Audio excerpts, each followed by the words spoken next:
ஒரு நாள் பார்வதி தேவியும் சிவபெருமானும் கையிலை மலை மேலிருந்தனர். அப்போது பார்வதி தேவி சிவனை கேட்டார், எது பெரியது, உன் பக்தர்களின் பக்தியா அல்லது நான் உனக்கு கொடுக்கும் பாசமா?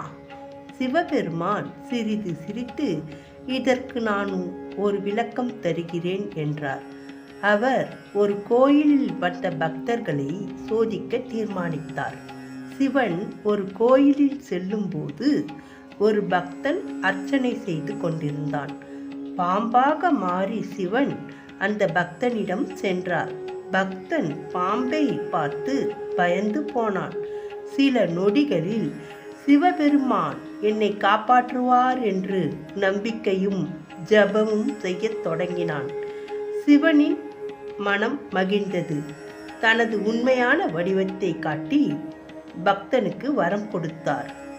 சிவன் பார்வதியை நோக்கி, என் பக்தர்கள் என்னை முழுமையாக நம்புகிறார்கள்.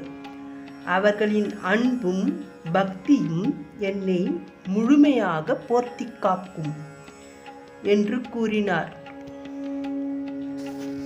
இதுபோன்று ஆன்மீக கதைகளை கேட்க சப்ஸ்கிரைப் செய்யுங்க ஆன்மீக குரு.